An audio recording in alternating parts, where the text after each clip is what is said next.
Good morning, everybody. We are going in a couple of minutes to have an update on our vaccination effort, including a live vaccination, thus my informal clothing today. But I want to first start with the topic I want to talk about all the time, which is recovery.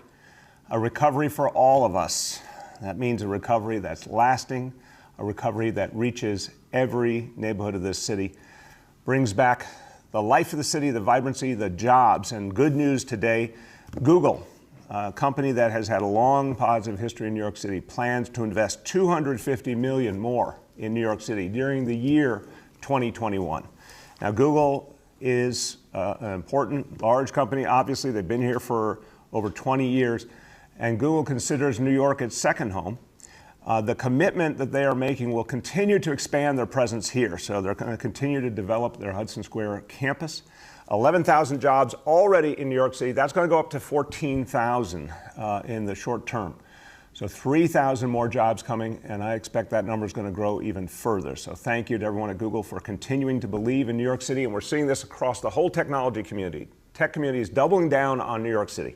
We've seen a number of firms step forward, make new investments because they know how much talent is here in New York City and that the future is bright, and this is the place they have to be. So good news today and a good sign of things to come.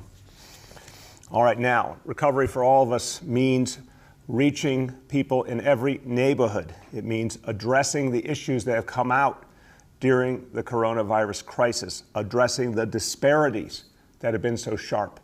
We've seen it in every area, and some of the sharpest, clearest examples have come in the area of healthcare.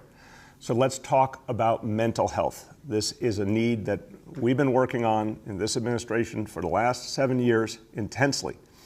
And if there's any place where disparity is clear, it's in the area of mental health. For the African American community, Latino community, Asian American community, there is a distinct need for more mental health services and more providers who come from the community. And we have to find new ways to reach people at all times, because the pandemic has also proven to us that we have to be creative and flexible in getting mental health services to people in any way that works for them. The leader in this field in New York City has been our First Lady. She has pushed everyone across the city government to innovate, to expand mental health services, to find new ways to make them accessible and to make them available and appropriate for all the communities of the city. So here with an important new announcement, our First Lady, Chirlane McCray. Thank you, Bill, and good morning, everyone. Today's announcement is about connection, an essential need we feel as human beings. Our drive to connect with others is embedded deeply in our biology and our evolutionary history. It's why we love our families and communities and take so much satisfaction out of belonging to a neighborhood. And it's why, when we need it, we prefer to seek help from the people around us, the people who know us best. The truth is, many of us don't have that support anymore.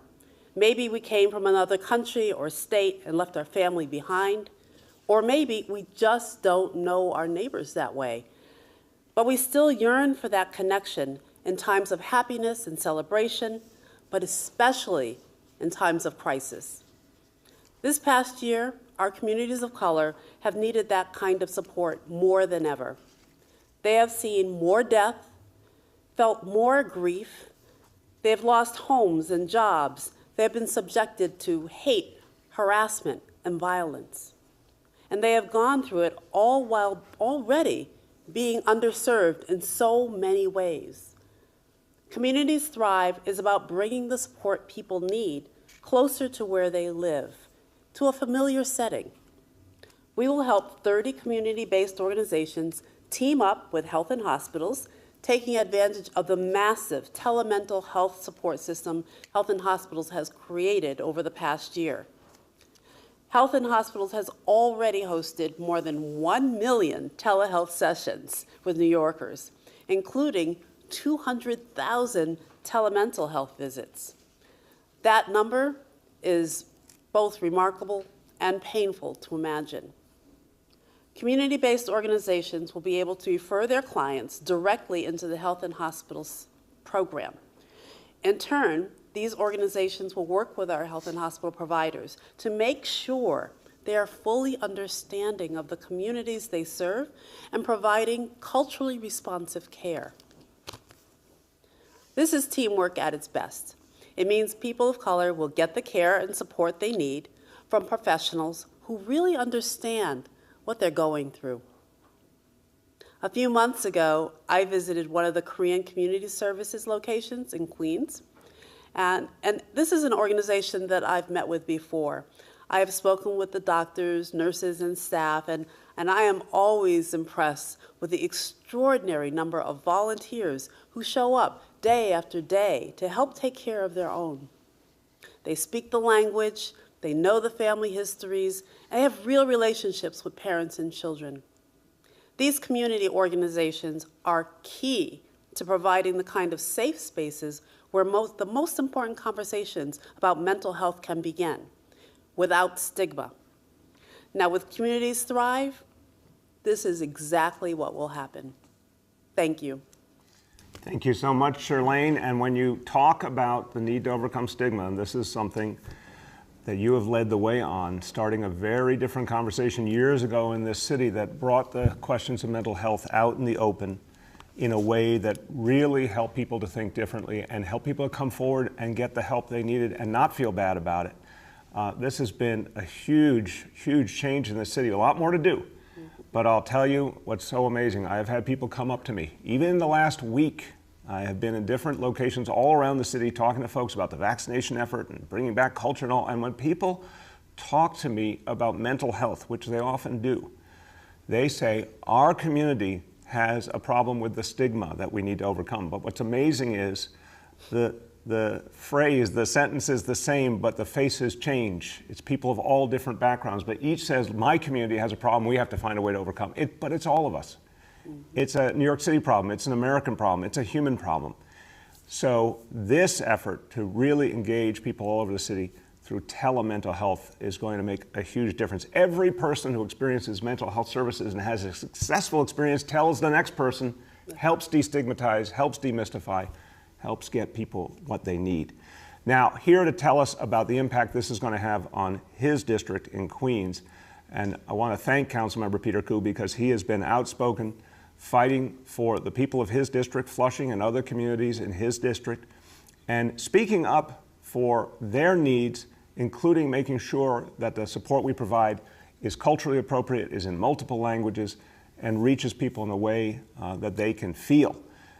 He's been a leader, including the effort to make sure that mental health services are available to Asian American communities and all communities. My pleasure to welcome Councilmember Peter Koo. Thank you, Mr. Mayor. How are you, Peter? Can you hear me? Yes. How you doing? Good. Thank you, Mrs. Mayor, too. Yeah. In a city of 8 million people, mental wellness has always been a challenge. The pandemic has only made those problems worse. We are seeing record number of homelessness, food pantry lines, like those in my district, stretch for blocks. Unemployment has surged, and small family-owned businesses that make New York great are struggling to survive. Meanwhile, Asian Americans are being targeted and attacked in record numbers. We need to get a handle on the mental health of our neighbors before these problems get any worse. I'm hopeful that this program will have real implications and not just more of the same. The goals of this program put us on the right track in targeting underserved communities of color who don't have the same access to mental health services. Language access, in particular, is critical for my community, and I'm glad to see this program finally focus on eliminating linguistic barriers. We won't solve this problem in one day, but by providing the resources, services, and access for our underserved New Yorkers, this is the start. We need to get New York back on track toward the road of recovery. Thank you, Mr. Mayor. Thank you so much, Council Member. Thank you for your good work and your advocacy for your community. And I really think what you said is important. We've got to ensure that people get the service they need in the language they need it in a way that works for them. That's how we move forward. We cannot have mental health be something only for those who are privileged. Because let's face it, the American healthcare system has been based on how much income you have. We've been trying to break that down in so many ways, with Thrive, with guaranteed health care, but this is another way of doing it.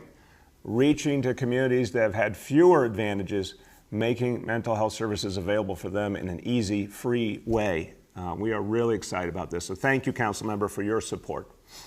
Okay, another part of a recovery for all of us. So what is New York City all about? Well, New York City, there's so many wonderful ways you can define the city, but one of the things that's going to come to mind always is arts and culture. The incredible cultural life of this city, admired all over the nation, all over the world.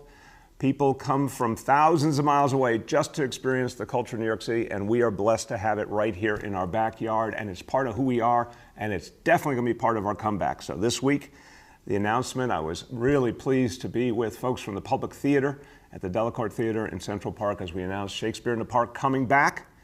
And so much more culture is coming back, and it's coming back quickly, because this is part of what's going to give us the hope and the energy for our comeback. So last month, we announced something to make it easy for cultural organizations and venues to participate in this big recovery of our cultural and artistic community.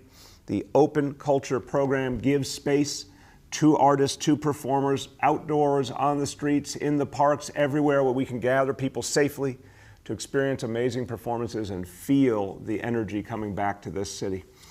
Tomorrow, the first 3 performances as part of our Open Culture program. I'm really excited that these performances are about to happen. It's happening now. It's coming together.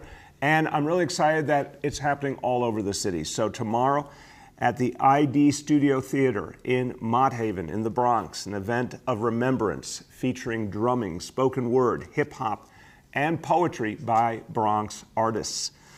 And then also tomorrow in Williamsburg, Brooklyn, Limay, the theater group that is providing a performance to share expressions of the loss that people have experienced, but also the resiliency and the determination to move forward. And finally, in East Harlem, a venerable organization, El Museo del Barrio, a beloved organization, the nation's leading Latino and Latin American visual arts museum. A performance tomorrow by an all-women drumming group, Fogo Azul, and more additional performances as well. These are the kinds of events that are going to excite people, energize people, help us move forward. We have 156 events approved already and more coming. And any organization that wants to apply, you can go to nyc.gov/openculture, and you can apply to be a part of this amazing, amazing effort.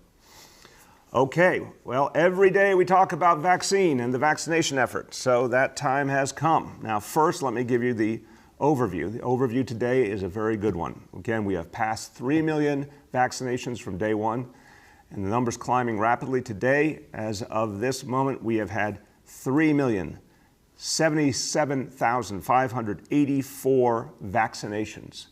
And we'll add one more right now on the way to getting 5 million New Yorkers fully vaccinated by June. I am really confident about that goal. So long as we keep getting the supply, and obviously we're pushing hard for more and more supply all the time. But this goal, we're on track, and it's going to be a fundamental change for this city when 5 million adult New Yorkers are fully vaccinated. Now, today we're focusing on the Johnson & Johnson vaccine.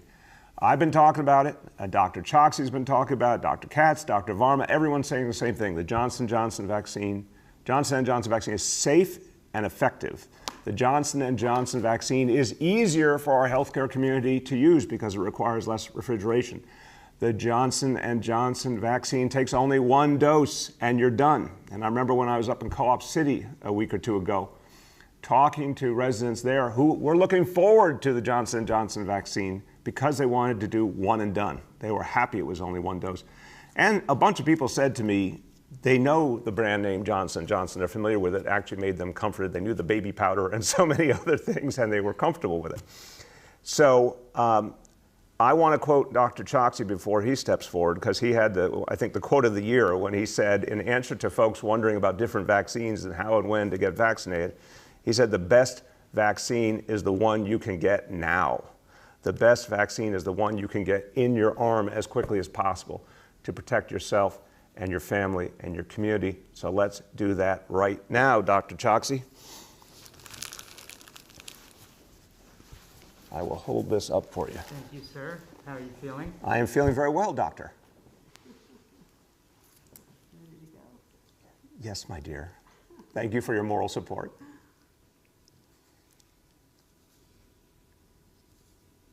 Just sterilizing the area with some alcohol. You were very thorough. It's good that we're giving you practice here, so you remember how to do this. Yes, indeed. All right, sir. Just a little prick.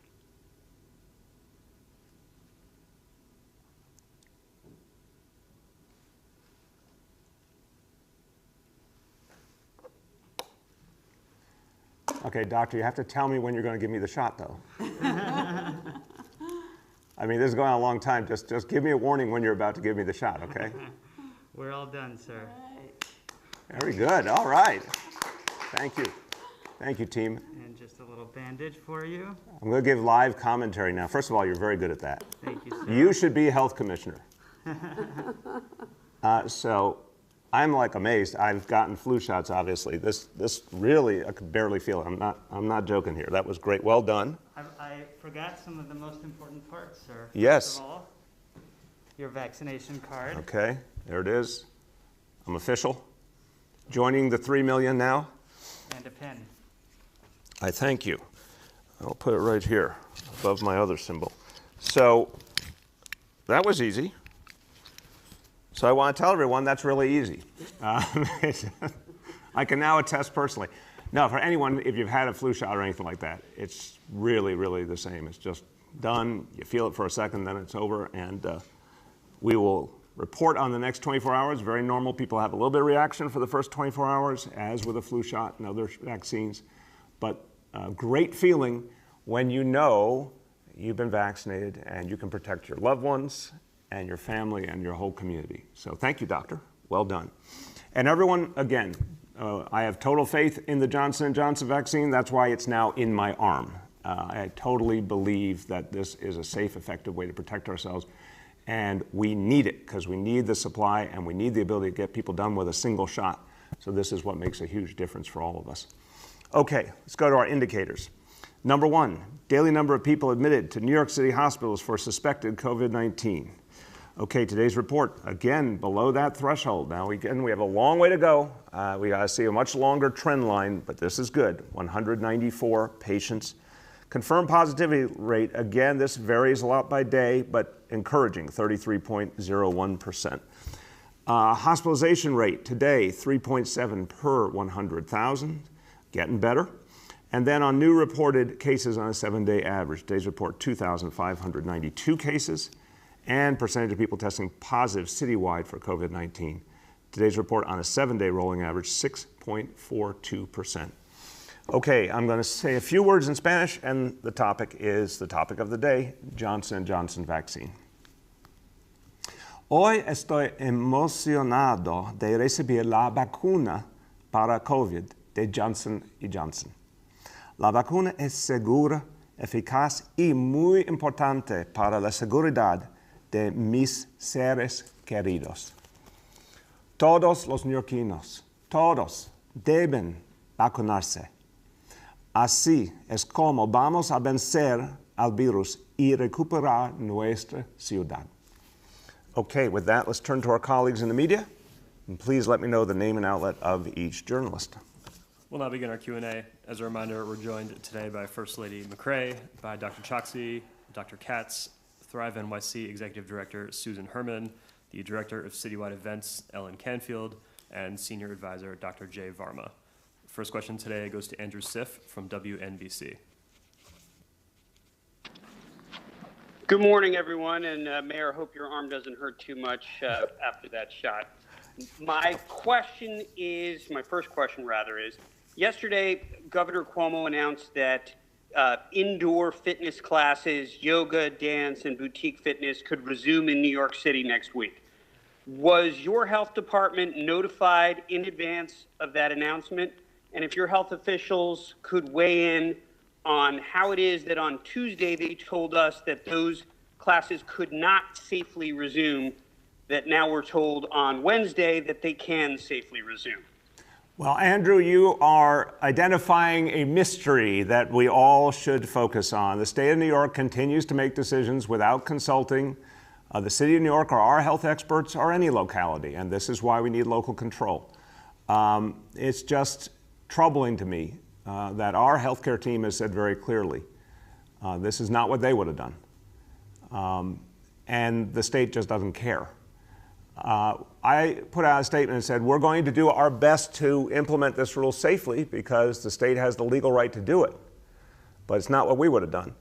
And on top of it, I want to ask a question. Is this being done because of what the data and science is telling us, or is this being done for political reasons?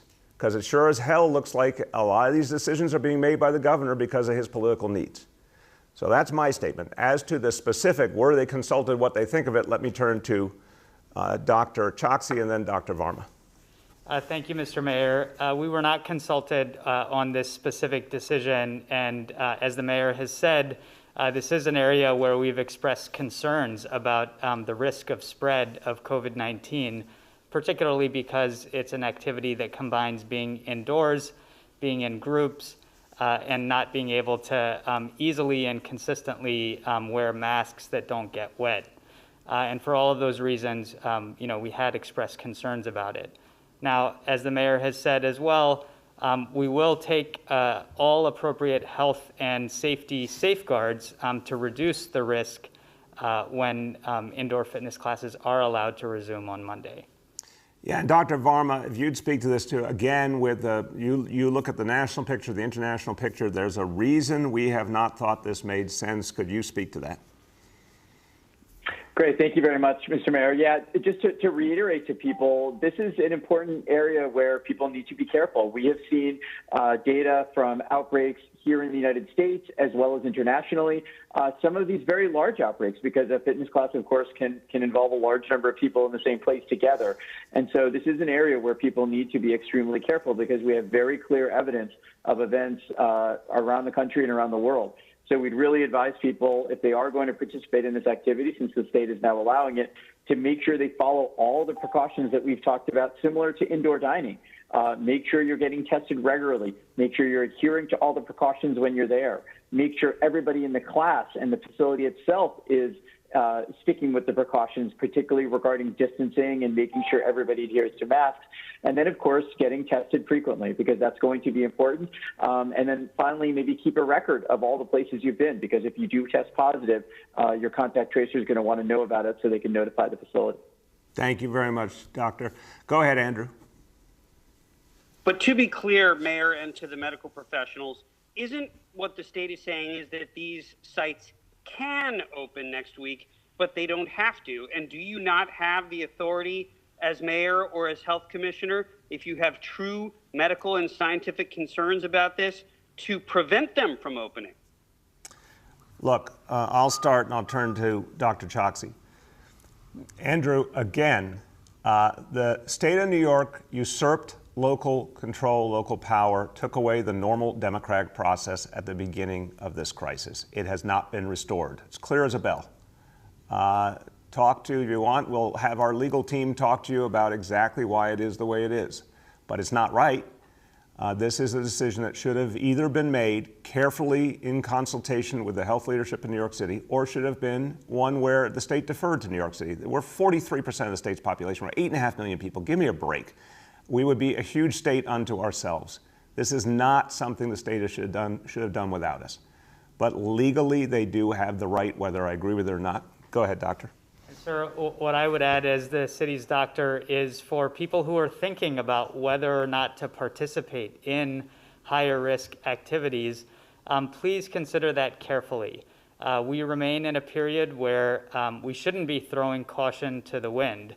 we still do have a risk of COVID-19 spread, and so everyone can make the individual decisions. We've talked about the smart decisions that one can make to protect oneself from risk, and participating in high-risk activities is part of that. And I would say that's particularly to be emphasized for anyone who is at risk of severe outcomes, if you're older or if you have an underlying health condition.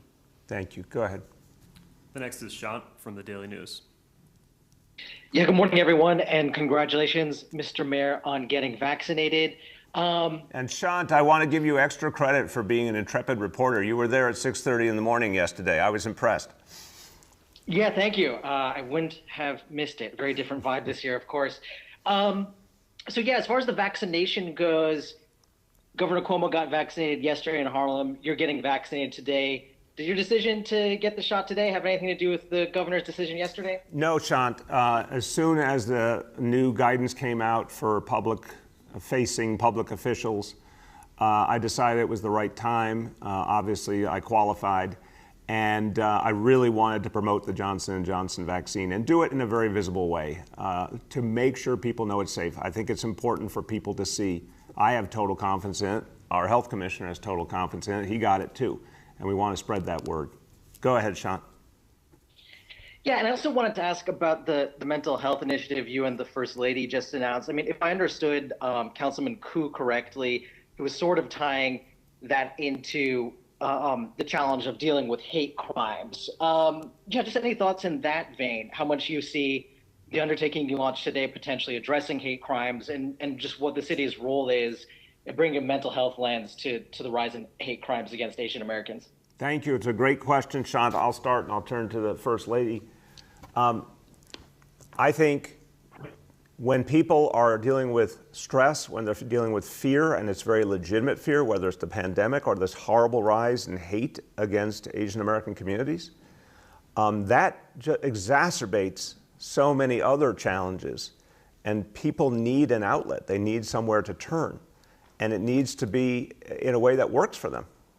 And I want the First Lady to talk about the importance of culturally appropriate mental health, because people are suffering right now. I've talked to so many people in Asian communities are suffering right now, and they're fearful.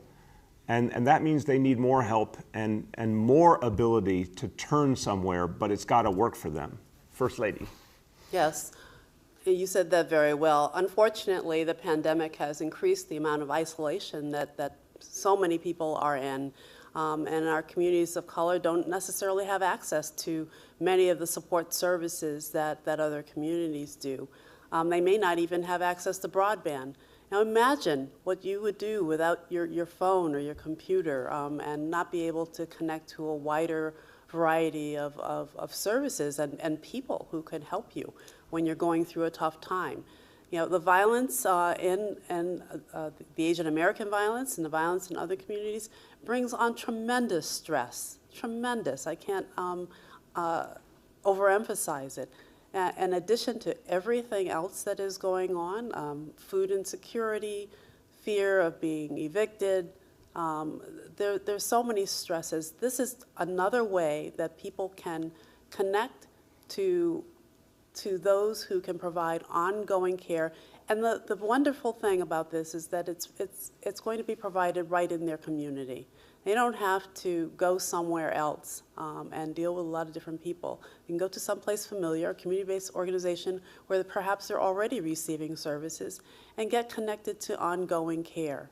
As somebody who understands their culture, speaks their language, knows the traditions, and that is it's very helpful to have that, to be able to cope and to move forward.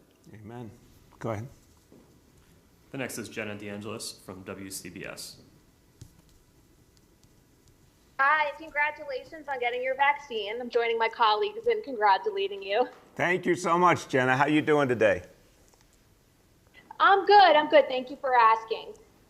So at a news conference, a police union said the city never asked them for input on NYPD reform. Has the city reached out to the unions for input? And if not, do you think the city should? That's just not accurate. There were over 100 different types of meetings, public hearings, stakeholder sessions as part of the reform effort over months and months. And in fact, I've talked to the three leaders who joined the effort, Jennifer Jones, Austin Westmore, Arva Rice, about the fact that it was important, they thought it was important to include unions. And Arva talked to me about specific conversations she had with union members and union leaders about their concerns. So no, there was an open door for that dialogue, and I really want to credit everyone who's involved. They went far beyond any normal concept that we've seen before of input and really reached deeply into communities to get the best ideas, hear deep concerns that needed to be addressed, and they came out with an extraordinary set of reforms. Go ahead, Jenna. Thank you. And my second question, there are charges that Andrew Cuomo created a toxic work environment for young women in the governor's office. What was it like when you worked for him at HUD? And when Karen Hinton was your press secretary, did you ever discuss what working with Andrew Cuomo was like? A long time ago, obviously, at HUD. So I don't think it's applicable. I think it's a very different situation to what we've seen reported now. Karen and I talked many times about it, but I want to respect those private conversations. But I think we both, I won't speak for her, but I think we both came away very distressed with things we saw happening over the years. But I'll tell you what I'm seeing now, it's a worse version, a much worse version of what I used to see. And to see that after Lindsey Boylan came out with her experience, telling her truth, that the Cuomo team mounted an attack campaign against her. And I want to remind everyone, a systematic taxpayer-funded attack campaign against a woman who came forward to talk about the sexual harassment that she experienced by a public official. So this is really cynical when a public official uses our money and his staff to attack someone who's a whistleblower. That's exactly what happened. So that's even worse than anything, far worse than anything I saw in the past. The next is Katie from the Wall Street Journal. Hey, good morning, Mayor de Blasio. Congrats. Thank you. How you doing today, Katie? I'm doing great. I'm doing great. My question for you is in regards to this increase in hate crimes or violent attacks against Asian Americans here in the city. And there was a story in the New York Times that said very few of these incidents get charged as hate crimes. And that's actually been very frustrating for people in the community because they feel, for multiple reasons, that these attacks are not being taken as seriously. I know Commissioner Shea this morning spoke a little bit about how these are also underreported, but can you talk a little bit about what you would like to see the police do or what the city can do collectively, and perhaps if some of these are hate crimes but they're not getting charged as them, what the city can do and what you would like to see the NYPD do if they can do more? Yes, I think we all can do more, and I think it is a reality we have to overcome that some people experience something horrible and don't know where to turn or aren't sure if they should report it. And my message to all New Yorkers, and particularly to Asian American New Yorkers at this point, is please report what you see. We need it. We need to know what's happening. We need to know if you've been treated wrongly, if you've been a victim of discrimination, if you've been a victim of a hate crime, if you've been a victim of violence based on who you are. We need to know about it immediately. We need to know everything we can to find those who did it and bring them to justice. Because I'm a believer that we, of course, need the bigger efforts, the education, the outreach, but we also need consequences. So I want to remind anyone who feels that they have witnessed or experienced any act of hate, go to nyc.gov/stopasianhate. Really important to get those reports. There's also a lot of information in there about how to support the Asian American community. I think if we get more and more reporting, it will help us to stop this and find the very few people who are doing it. I also think even if something is not a criminal case, a perpetrator being confronted by the city, whether it's NYPD or another agency, and being told that what they've done was very hurtful to another person and could if ever repeated, lead to criminal charges. That's another important piece of the puzzle. That's why we need these reports. Go ahead, Katie. Thanks. And I guess just to follow up on that, but I guess the concern and the upset coming from within the community is that so few of these are being actually tried as hate crimes. And that's what they don't understand. And that's what they are trying to, perhaps if it's an education issue. I don't know if you've spoken with Commissioner Shea about this. And I know what you said about if it's something that's not a criminal case, how would the NYPD confront someone if it's not criminal? Would they have like a conversation with them to say, hey, that's actually not cool?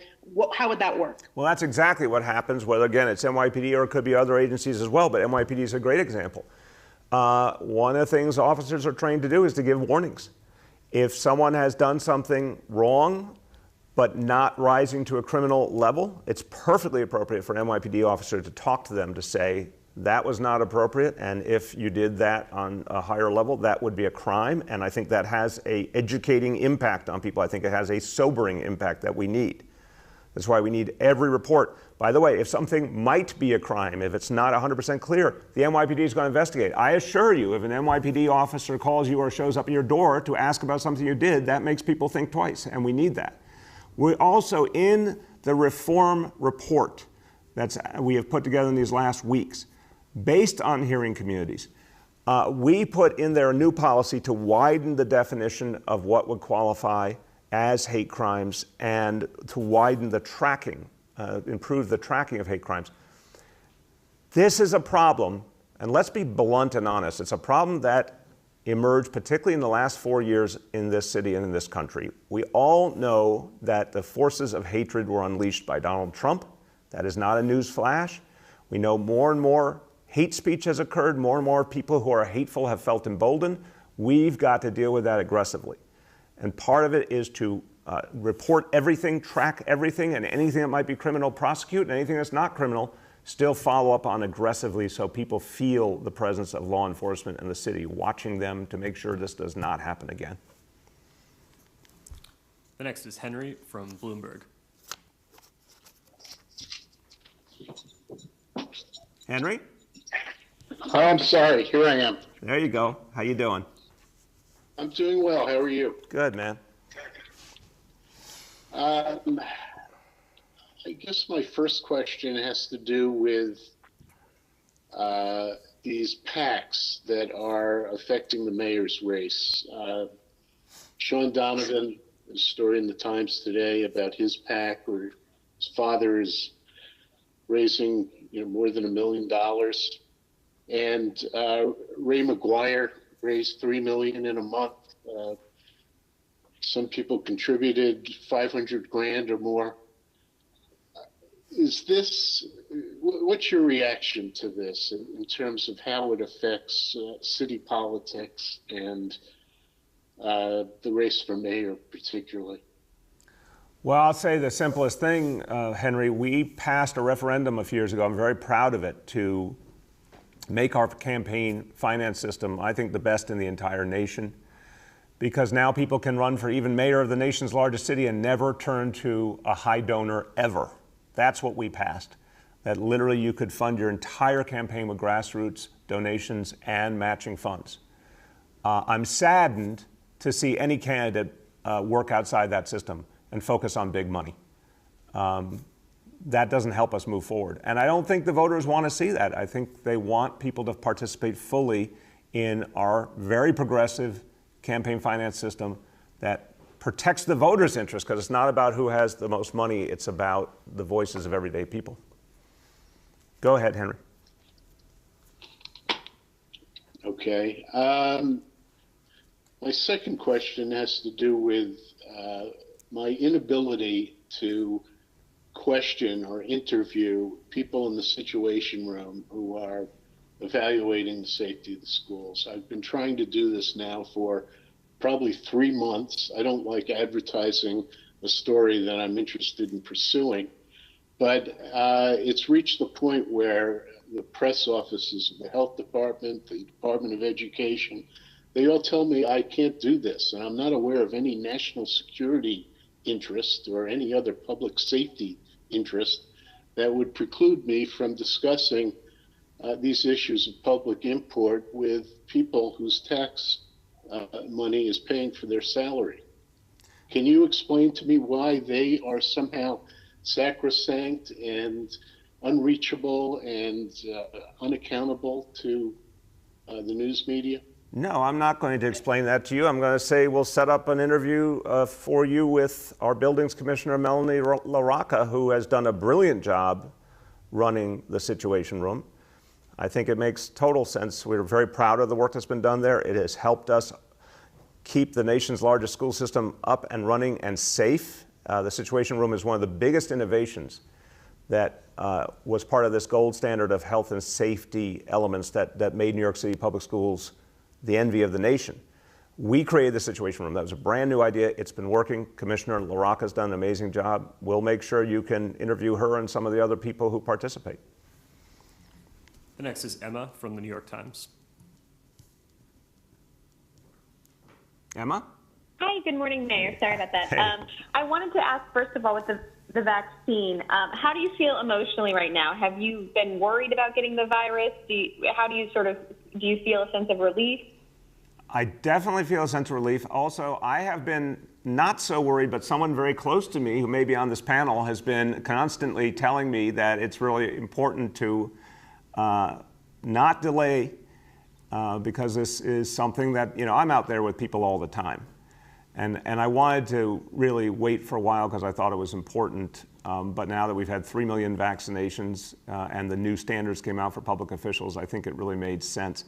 Yeah, of course I feel relief. Even though I've felt confident in all the health and safety measures that Dr. Choksi taught me to use, and I've been using them. Got my double mask right here, doctor. Thank you. I do feel immense relief. And the fact that it's only one shot, I think this is really a great feeling, and not having to wonder, when's the next one and what's going to happen in the meantime. I feel a lot of relief now. Go ahead, Emma. Thanks. And then I was on our New York Times website today, and, it says very clearly, no large city is faring worse right now than New York City. And I'm sort of worried that people are letting their guard down. I'm curious, are you worried that people are letting their guard down? And would you do an indoor fitness class right now? Oh, no, I would not do an indoor fitness class, and we do not agree with the state's decision. I am worried about people laying their guard down, but I think in general, New Yorkers are hanging pretty tough and sticking with the standards. I've been watching, our health team's been watching, and we were worried about keeping vigilant. We don't want overconfidence, but I think in general, New Yorkers went through hell and have not forgotten it and are being careful and cautious. To your statistical point, Emma, look, we are one of the most densely populated places in America. We carry the burden of history in terms of there being way too much poverty, way too many people who didn't get the health care they deserved for decades. There's reasons why this place is a tougher environment than a lot of other parts in the country. But I have to look at the progress that this city has made and say that needs to be put in context too. We're obviously driving back this disease in a very, very difficult environment. I give our health team a lot of credit. I give everyday New Yorkers a lot of credit. You can see the numbers moving, and you can see the triumph of what's been done with our public schools and how safe they are. So yes, that number is on the website, and I respect the methodology, but I think there's a bigger story to tell. We have time for 2 more for today. The next is Sophia Chang from Gothamist. Hi, good morning, Mr. Mayor, and congratulations on the vaccine. Thank you, Sophia. How you doing? I'm good. I wanted to ask you about this possible revision of the CDC's guidance for classrooms and distancing. If they revise it down to 3 feet as sufficient, is that going to affect how you and the Department of Education will approach reopening plans or plans right now for schools? Absolutely. Sophia, I would say we're working, I just had a long meeting yesterday with Chancellor Misha Ross Porter and her senior team. We are planning for September on the assumption that we will invite back all children. I think the 6 months between now and September is going to be a sea change time. I think you're going to see an extraordinarily different reality by September, starting with the fact that we're going to get 5 million adult New Yorkers vaccinated by June. So we're preparing for every child to come back whose family is ready to have them back. I also know maybe some families will not be yet, and we'll have a plan for them as well. But as to the here and now, Sophia, we're starting the planning now to be ready for the possibility that the CDC will change the standard. If there is a change from 6 feet to 3 feet, for example, that will absolutely be the reason for an opt-in, because we would want to give more kids a chance to get back into school quickly. So we're getting ready for that possibility now. Go ahead, Sophia. So if the CDC changes its policy, you would opt-in this semester for families? And also, do you have updated numbers how many teachers have been vaccinated thus far? Because it sounds like the UFT numbers are a little bit different from what we hear from the city-run vaccination sites. On the first point, we are preparing. We're not announcing anything yet because we still need more information. We're preparing for the possibility of a new opt-in for this current school year. But we need more information. We need to be really clear that we can do it in a healthy and safe way. But we have to start the preparation now. It's middle of March. And there's 3.5 months left in the school year. That's a lot. But there's also lead time that would be involved in something like this. Tell me, I'm sorry, the second part of the question, Sophia, was about teachers? Teacher vaccination? Yes. Okay. Teacher vaccination. The last information I got was now at least a week or two old, was over 30,000 members of UFT and CSA, pedagogues. But that number, we all agree, is low, including the unions would agree is low, because there's a number of educators who have gotten vaccinated on their own, but not necessarily reported back. There's no obligatory system, if you're an educator, for reporting back that you've been vaccinated. We want to keep working on that because we need the information to be helpful to us. But I think it's safe to say very high percentage already have gotten vaccinated, more are getting vaccinated all the time. But as you saw, our extraordinary safety record, the health and safety record that's been achieved in our public schools, happened before there even were vaccinations available to educators. So that situation is only going to get better as more and more educators and school staff get vaccinated. Go ahead. Last question for today goes to Alan Villafana from Telemundo. Good morning, Mayor. How are you? How are you feeling about the injection, the shot? I am feeling very good, Alan. Everything's feeling good. Dr. Choksi is very, very effective at giving the shot. I barely felt it all, honestly. Oh, good. Mayor, first of all, what are you going to do with your vaccination card? Are you going to use it for traveling, or, I mean, that piece of paper that the doctor gives you? Yes. Thank you. Well, yes, I assume it says, I'm going to read it to you. It says, it's from the CDC, and it says, please keep this record. And I think it is important for people to keep the record handy for a lot of reasons. Obviously, one of the things we're all working on is how to have an effective system for people being able to show that they've been vaccinated, because I think that's going to be very helpful to our reopening efforts. So we're working on that now. But the most important thing is for everyone to get out and get vaccinated. And this is why I'm talking about the Johnson & Johnson vaccine today, because this is the game changer. First of all, it's going to change our supply intensely. We've needed so much more supply. This is going to allow us to get a lot more supply. And second, one dose and you're done. It's literally going to take half as much effort for us to reach people now. And this is what puts us on that pathway to 5 million adults vaccinated by June. Go ahead, Alan.